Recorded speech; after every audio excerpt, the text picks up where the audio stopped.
Bem-vindo a esta lição 22, Encontrando a Pessoa de Paz. Sei que já conversamos um pouco sobre encontrar a pessoa da paz antes, mas desta vez quero aprofundar mais e te desafiar. Onde está seu coração nisso? Onde está seu foco quando se trata disso? Que você pode começar com as pessoas ao seu redor. A colheita delas está pronta. E a colheita está bem na sua porta da frente. A colheita muitas vezes são pessoas que você já conhece. E tenho certeza que muitos de vocês já conhecem pessoas ao seu redor. Talvez na sua escola, no seu trabalho, entre seus vizinhos, ou até na igreja que precisa de arrependimento. Pessoas que talvez tenham fé e se arrependido, mas precisam ser batizados nas águas. Ou talvez tenham se arrependido e sejam batizados nas águas, mas precisam ser batizados com o Espírito Santo. Espírito, amém. Para começar com tudo, se você ame essas pessoas ao seu redor, então você dá o que eles precisam. E se fizer isso, verá coisas incríveis. Quando lemos a carta de Paulo, fica muito claro que ele tinha um coração muito grande, ao seguir Cristo. Mas ele também estava pronto para abrir mão de tudo para seguir Cristo e também tinha um grande coração ao buscar aqueles que estavam perdidos com a maldição. O Evangelho e ver pessoas se arrependerem, ver pessoas mudar, ver pessoas seguir Cristo. Pare tudo para salvar almas. Mas Paulo não se tornou tão duro em seu foco de um estranho. Ele recebeu de Jesus Cristo, porque vemos o mesmo em Jesus. Se olharmos para Jesus, e vamos olhar para Jesus aqui no começo deste capítulo, neste vídeo, porque se olharmos para Jesus, você pode ver que Jesus realmente tinha um coração. Para alcançar o Senhor, ele tinha um coração para encontrar aquela pessoa de paz. Então, vamos começar com uma pequena história. Resumo do que falamos. Quando falamos sobre o chamado de Jesus, então é muito claro que Jesus nos deu uma chamada. Um chamado para estar aqui na terra em nome de Cristo. A colheita é grande, os trabalhadores são poucos, então ele nos chamou e nos enviou como cordeiros entre lobos, para sair e encontrar a pessoa da paz. E muitas pessoas não vão receber nossa mensagem e nós tiramos o pó das mãos e dos pés delas e seguimos em frente. Enquanto estamos caminhando, podemos ver repetidamente como ele cuida das nossas necessidades e como ele caminha conosco. Quando encontramos a pessoa da paz e como ficamos em sua casa, comemos e bebemos o que servem e assim por diante. Também vimos como não devemos nos distrair. E quero falar um pouco mais sobre isso também neste vídeo. Mas se começarmos olhando para Jesus, Jesus veio aqui, ele morreu na cruz por você e por mim. Mas também precisamos entender e lembrar que antes de fazer isso, ele era muito ativo. Ao compartilhar o Evangelho, ele era muito ativo em buscar e salvar quem está perdido. Quando ele andou por aqui na terra, seu foco era realmente alcançar os perdidos. Jesus disse coisas assim em Lucas 19:10, pois o Filho do Homem veio buscar e salvar o perdido. Podemos dizer isso, você pode dizer isso. Sabemos que estamos aqui na véspera de Natal. Em lugar de Cristo, colocados aqui na terra, somos seu corpo. Nós como corpo, nós como igreja, podemos dizer que nós também estamos aqui. Procure e salve quem está perdido. Ou estamos muito ocupados com tantas outras coisas. Jesus continua a falar sobre a ovelha perdida e sobre encontrar aquele. Havia muçulmanos perdido. E nesta parábola que vamos ler agora, você realmente vê o coração dele, como Jesus estava disposto a deixar os 99 e ele estava disposto a deixar tudo para trás. Para encontrar aquele que estava perdido. E nós lemos isso aqui em Mateus 18, 10 a 14. 14. Veja que você não despreze um desses pequenos, pois eu vos digo que os anjos no céu veem sempre a face de meu Pai que está nos céus. O que você acha? Se um homem tem 100 ovelhas e uma delas se desvia, ele não deixaria as 99 na colina e iria para procurar quem tem o poder. Eu me desviei. E se ele achar verdadeiramente, eu digo a você, ele fica mais feliz com aquele único carneiro do que pelos 99 que não se desgarraram. Da mesma forma, seu Pai no céu não quer que nenhum desses pequeninos se perca. Aqui Jesus revela seu coração, ele revela seu amor, que ele queria encontrar aqueles que estão perdidos. Nós na igreja focamos muito mais nos 99 do que no único. Ou estamos tão focados no único dentro da igreja do que nos 99% lá fora que se perderam. Precisamos mudar nossa mente, precisamos renovar nossa mente, precisamos olhar para Cristo e ser mais como Ele. Em Lucas 4, podemos ler um pouco sobre a vida de Jesus. Em Lucas 4, lemos que ao amanhecer, Jesus foi a um lugar isolado. As pessoas o procuravam e quando chegaram onde ele estava, tentaram impedir que ele as deixasse, mas ele disse: eu devo proclamar as boas novas do reino de Deus para as outras cidades. Também porque foi por isso que fui salvo, enviado. Então aqui lemos que Jesus saiu para orar sozinho e muitas pessoas vieram até ele. E queriam que ele ficasse lá, mas ele disse: não, eu também devo pregar o evangelho às outras cidades. É por isso que fui enviado. Por que você foi enviado? Por que você está aqui na terra no lugar de Cristo? Você pode dizer o mesmo. Você pode dizer: não, desculpe, há muitas coisas boas que eu poderia fazer aqui, mas eu também preciso sair e alcançar essas pessoas. É por isso que fui enviado. Jesus sabia por que foi enviado aqui para a terra. Ele veio para salvar quem estava perdido. Se olharmos para a vida de Jesus, vemos que os fariseus, na época de Jesus, os escribas e os fariseus, os doutores da lei, eles estavam muito ocupados. Estude as Escrituras, eles estavam muito ocupados em colocar cargas sobre as pessoas. Estavam muito ocupados criticando Jesus pelo trabalho do reino.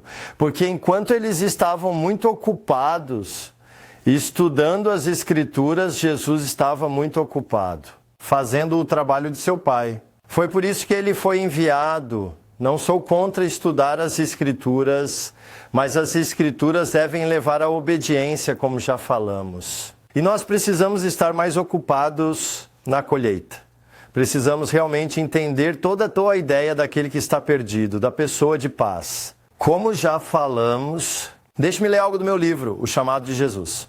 Os fariseus no tempo de Jesus estavam muito ocupados estudando as Escrituras e dando a luz a Deus sobre as pessoas. Hoje também há muitas pessoas ocupadas criticando aqueles que tentam alcançar o mundo. Mas eles próprios não estão prontos para levantar um dedo para obedecer ao chamado de Jesus. Isso é muito triste.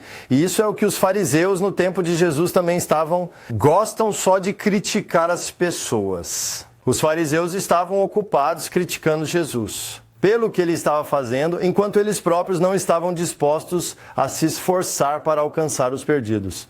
Vemos como Jesus andava a terra, como ele encontrou a pessoa da paz, como ele foi para casas, convidaram seus amigos e familiares e trouxeram cura e perdão para eles. Jesus não nos ensinou a fazer nada que ele mesmo não fizesse. Ele não fez por si mesmo. Em Mateus 5 lemos que Jesus foi advertido e conheceu um homem chamado Mateus. Era uma pessoa de paz. E Mateus convidou Jesus para sua casa e reuniu o máximo de pessoas que pôde para vir ouvir Jesus. E ali Jesus disse em Mateus, compartilhe o evangelho, trouxe cura e perdão. Enquanto isso, os fariseus religiosos estavam do lado de fora, criticando Jesus por passar tempo com pecadores. Mas o que Jesus disse a eles foi pessoal. Ele realmente mostra o coração de Deus e sua missão aqui na terra da forma ele respondeu a eles. Ele não estava aqui na terra apenas para se divertir ou dedicar tempo a si mesmo e o que ele queria. Ele estava aqui para trazer cura e perdão para quem quisesse. Em Mateus 9, lemos isso. Quando Jesus saiu dali, viu um homem chamado Mateus sentado na banca dos cobradores de impostos. Segue-me, ele lhe disse. E Mateus levantou-se e o seguiu. Enquanto Jesus jantava na casa de Mateus, muitos cobradores de impostos e pecadores vieram e comeram com ele e seus discípulos. Quando os fariseus viram isso, perguntaram aos seus discípulos: por que seu mestre come com cobradores de impostos e pecadores? E aqui nisso Jesus disse: não são os saudáveis que precisam de médico, mas eles estão doentes. Mas vai e aprenda o que isso significa. Isso significa desejo de misericórdia, não satisfação. Pois eu não vim chamar os justos, mas sim os pecadores. Então aqui vemos exatamente isso. Vemos como Jesus andou aqui na terra. Enquanto os fariseus estavam ocupados estudando as Escrituras, Jesus encontrou Mateus. Ele não ensinou nada que ele mesmo não tenha feito. Ele foi para sua casa, Mateus reuniu seus amigos, os pecadores, os doentes. E Jesus estava lá para trazer cura, para trazer perdão, como já lemos. Mas enquanto fazia isso, os fariseus ou religiosos estavam do lado de fora da porta, criticando Jesus por estar com eles. Para Jesus ele tinha uma boa resposta. Ele tinha uma boa resposta. E nós devemos ser capazes de responder o mesmo. É por isso que somos enviados. Somos enviados aqui para chamar pecadores ao arrependimento. Somos enviados aqui com o propósito de trazer cura. E deixe que essas pessoas critiquem. Deus vai julgá-las mais tarde. O importante para nós é sermos fiéis. Que temos o mesmo coração que estava em Jesus. Quando Paulo disse mais tarde, imitai-me como eu imito Cristo. Podemos realmente ver como Paulo foi imitado em Cristo. Paulo tinha o mesmo coração. Em Atos 20, lemos isso. Paulo está dizendo aqui, eu sirvo ao Senhor com a minha vida, com grande humildade e com lágrimas, e em meio a severos testes pelos planos do oponente judeu. Você sabe que não hesitei em pregar qualquer coisa que fosse útil para você, mas eu te ensinei, público e de casa em casa, declarei tanto a judeus quanto a gregos que devem se voltar para Deus em arrependimento e ter fé em nosso Senhor Jesus. Então, Paulo, ele também usou palavras fortes aqui. Ele também enfrentou oposição dos judeus daquela época. Ele enfrentou oposição como Cristo por parte dos religiosos, mas não se reteve. Ele saiu e pregou publicamente, e ele foi de casa em casa, exatamente como Cristo e exatamente como você e eu deveríamos fazer hoje. Então Paulo, ele também sabia qual era o seu chamado. E Paulo, ele foi muito radical nesse chamado. Jesus disse, eu deixei os 99 para encontrar aquele que estava perdido. Paulo, ele deu sua vida para encontrar essas pessoas que são lentas. Por exemplo, lemos isso aqui em 1 Coríntios 9, onde Paulo diz isso. Pois quando prego o evangelho, não posso orgulho, já que sou obrigado a pregar. Ai de mim se eu não pregar o evangelho. Se eu prego voluntariamente, tem uma recompensa. Se não for voluntário, estou apenas cumprindo a verdade que me foi confiada. O que é, então, é meu prêmio. Paulo, ele estava realmente compelido a pregar o evangelho. Não era só voluntariado, ele foi chamado. Ele sabia por que foi enviado. O que Paulo disse aqui, use a palavra, eu sou compelido a pregar e ai de mim se eu não pregar. Onde nós ouvimos falas assim na igreja hoje? Vocês já ouviram um sermão sobre isso? Acho que não. Muitos não ouviram. E não fique bravo comigo, nem pense que isso é radical demais, porque eu estava apenas lendo a palavra. Paulo tinha um entendimento muito, muito forte do motivo pelo qual foi enviado como Cristo. E Paulo foi muito longe para ganhar o Senhor. Perdido como... Mais tarde, em Coríntios 9, ele diz isso. Aos judeus me tornei como judeu, para ganhar os judeus me tornei como judeu. Para aqueles sob a lei, tornei-me como um sob a lei. Eu não estou sob a lei para ganhar aqueles sob a lei. Para aqueles que não têm uma lei, tornei-me como um... Não estando sob a lei, embora eu não esteja livre da lei de Deus, mas sob a lei de Cristo. Quanto às janelas não terem aos fracos, me tornei fraco para ganhar os fracos. Tornei-me tudo para todos, para que de todas as formas possíveis eu pudesse vencer. Pode economizar um pouco. Faço tudo pelo Evangelho para partilhar das suas bênçãos. Essa é uma palavra muito forte. Paulo, ele se tornou fraco pelos fracos para salvar os fracos. Ele se tornou tudo para salvar pessoas. Ele deu tudo para salvar uma alma. Podemos dizer isso, você pode dizer isso, quanto deve custar uma alma? A maioria das pessoas hoje, nada. Não querem dedicar tempo, dinheiro ou esforço, pode não custar nada. Para Cristo custa tudo, para Paulo custou tudo. Quanto deve custar para você caminhar e encontrar aquela paz pessoal e fazer o que Jesus te chamou para fazer? Onde está o nosso coração nisso? Já estive em lugares onde as pessoas dizem, olha meu carro novo, veja meu carro, veja minha casa, ou meu trabalho é o mais incrível. O que o seu coração está cheio está transbordando. E este belo carro é uma bela casa. Mas isso não é nada comparado a salvar almas. Isso não é real, sua casa vai desaparecer, seu carro vai sumir. A única coisa eterna são as almas. Precisamos ter um coração para aqueles que estão perdidos. Eu muitas vezes fui a um lugar público, então eu ficaria ali só observando as pessoas. Faço isso com frequência, só sentar e observar as pessoas. Apenas olhar para elas e tentar imaginar quem são essas pessoas. Tentar imaginar como são suas vidas.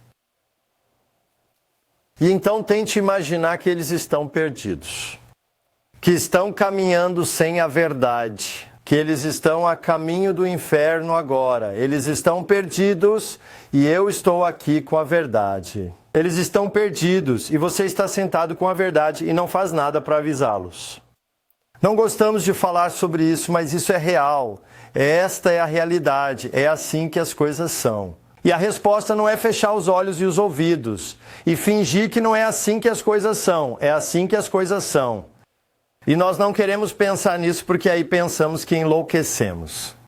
Mas não feche os olhos. Eu fiz isso e isso mexeu com algo em mim. Isso realmente mexe comigo. Me dá coração e necessidade de orar, porque preciso de Deus nisso. Não consigo fazer isso com minhas próprias forças. Mas também para alcançar.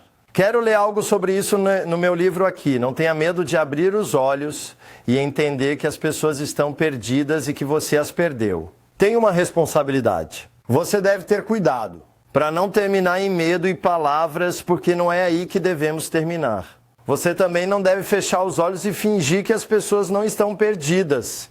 A verdade é que você e eu temos nossa responsabilidade. Lembre-se que nossa responsabilidade não é salvar o mundo inteiro. Nossa responsabilidade é obedecer a Deus. Jesus encontrar essa pessoa de paz, ser guiado pelo Espírito Santo, ir quando Ele diz para ir e ficar quando Ele diz para ficar. Então, com amor, dê um passo de cada vez e peça a Deus para abrir seus olhos e te dar o mesmo coração que Cristo e seu discípulo Paulo tinham. Quando se trata de razão, pessoas... É o coração de Deus, é o coração de Cristo e deveria ser o nosso coração. Se pertencemos a Ele, se realmente nascemos de novo, Ele nos deu um novo coração de carne. Então devemos nos compadecer das pessoas, devemos fazer algo e muitas pessoas vão se surpreender um dia porque estarão diante de Jesus e dirão, oi. E Jesus dirá, por que você me chamou de Senhor, Senhor, se não faz o que eu digo? Sim, mas eu estava na igreja. Mas eu peço que você simplesmente esteja na igreja. Não, somos chamados para alcançar o mundo perdido. Somos chamados a obedecê-lo. Somos chamados a confessar isso não só com a boca, mas com a nossa vida. Quando se trata de alcançar pessoas, comece com quem está à sua volta. Neste momento você provavelmente já conhece pessoas... Você conhece 2 ou 3 pessoas ao seu redor agora que estão prontas para entregar suas vidas a Jesus. Mas se você não fizer nada, nada vai acontecer. Talvez eles já acreditem, mas eu não me arrependi completamente. Talvez acreditem e tenham se arrependido, mas não foram batizados. Talvez tenham sido batizados, mas não receberam o Espírito Santo. Faça isso. Amor. Pegue seu telefone, ligue para elas e marque um encontro dizendo: vamos nos encontrar. Vamos nos sentar. Preciso te contar algo muito, muito importante. Vai e encontre-os. A verdade é que não temos desculpas. A verdade é que temos muitas desculpas, mas nenhuma delas é boa. Nenhuma delas é boa o suficiente. Porque não importa qual seja a sua desculpa, sempre há uma solução. Sim, mas estou sozinho. Não, se você tem o Espírito Santo, você não está sozinho. Mas eu preciso de alguém para ir comigo, então acesse o tlemato.com e encontre alguém perto de você. Ligue para eles, encontre-se com eles. Mas eles moram a 1 hora de distância. Então dirija 1 hora e encontre-se com eles. Pois é, mas ainda não sei bem como compartilhar o Evangelho. Então convide-os para sua casa e coloque os filmes para rodar. Coloque o Evangelho onde eu compartilho o Evangelho e depois veja isso e pratique ao mesmo tempo. Qual é a sua desculpa? Nós temos uma resposta. Deixe-me ler algo do meu livro aqui. Você também pode usar os vídeos do YouTube de A Última Reforma e nossos filmes gratuitos, onde o Evangelho é mostrado claramente. Você poderia, por exemplo, convidar pessoas para sua casa. Coloque o filme A Última Reforma ou vídeos do YouTube onde eu compartilho o Evangelho e deixe que os filmes ou vídeos expliquem o Evangelho às pessoas que você convidou. Já ouvi tantos testemunhos incríveis de como as pessoas fizeram isso e viram mudanças na vida. Eu ouvi como as pessoas convidavam outras para suas casas e assistiam ao filme A Última Reformação. E depois oravam por elas e elas eram batizadas na água e com o Espírito Santo, algo que nunca fizeram antes. Então eles fazem isso de novo. E no final são eles que compartilham o Evangelho com os outros. Pessoas, quando estou fora durante nossos finais de semana aqui, costumo dizer às pessoas como elas podem convidar outras para se juntarem a mim, para suas casas e vejam os filmes e que tudo o que realmente precisam é de muita Coca-Cola, pipoca e um lugar para batizar depois. E eu vou dizer isso para você. Vamos lá, convide as pessoas, se é por aí que você começa. Tudo o que você precisa é de Coca-Cola, pipoca e um lugar para batizar. Ou você vai sem Coca-Cola e pipoca. Você quer obedecer a Cristo? Espero que sim. Você quer dizer sim ao chamado que Ele te deu? Espero que sim. Pergunte a Deus hoje quem... Uhul! Uhul! Uhul! Quem é essa pessoa? Quem vem à sua mente quando você diz, Deus, quem é essa pessoa? Quem precisa de arrependimento? Quem precisa de batismo? Quem precisa do Espírito Santo? Que porta devo bater? Com quem devo falar lá fora? Quem? Se você perguntar a Deus quem, tenho certeza de que Ele colocará 1, 2 ou 3 pessoas no seu coração agora mesmo. Se não, então apenas saia e comece de qualquer jeito. E enquanto estiver lá fora, observe as pessoas e veja a quem Ele te leva. Se você está sozinho, vá sozinho. Se tem alguém para ir junto, então leve alguém. Alguns de vocês... Vamos levar essas palavras que compartilhei até agora no vídeo aqui no meu livro O Chamado de Jesus. E você lê e diz que isso é bom e apenas continua. Como se nada tivesse acontecido e você não começará a obedecer a Cristo. Alguns de vocês vão, pegue isso e talvez você dê alguns passos, mas ficará um pouco com medo e então recuará e começará a fazer outras coisas. Mas eu acredito que existem pessoas lá fora que amam Jesus e querem ser um servo fiel e querem obedecer a Ele. Quem vai dar os pequenos passos? E um pequeno passo levará ao próximo, e um pequeno passo levará ao próximo, e ao próximo, e ao próximo, e ao próximo. E então você aprende fazendo. E depois de um curto período você vai acabar compartilhando muitos testemunhos, como eu compartilhei no último vídeo. Você vai acabar obedecendo a Jesus e recebendo uma recompensa muito grande por Ele. Você acaba vendo um fruto incrível. Então alguns de vocês dirão sim ao chamado. Alguns eram seguidores de Jesus e outros não, exatamente como lemos na Bíblia, onde alguns disseram sim e o seguiram e outros não. Alguns de vocês vão... Comece a ouvir outras doutrinas e encontrar desculpas. Não é para todos, é só para alguns e tudo isso, e você vai se desviar. É assim que é, eu só quero ser honesto. Mas como já falamos antes nessa conversa, acredito que alguns de vocês serão o terreno bom, que dará muitos frutos. E quem ganhará muitas almas para Jesus. Depende de você. Eu sei, eu disse sim ao chamado que Jesus me deu. Eu preciso apenas continuar sendo fiel nas pequenas coisas e então isso vai crescer. Então eu espero que você tome essa decisão e comece a encontrar essas pessoas ao seu redor. Na próxima aula eu vou falar sobre a família, sobre a necessidade de ter uma família. Não apenas para ir à igreja, mas precisamos da família. E precisamos ser família para aquelas pessoas sobre as quais lemos, para que possamos ajudá-las a crescer. Para bebês, para crianças espirituais, para adultos, para que também possam obedecer ao chamado que Jesus nos deu. Deus te abençoe. Até a próxima. Tchau.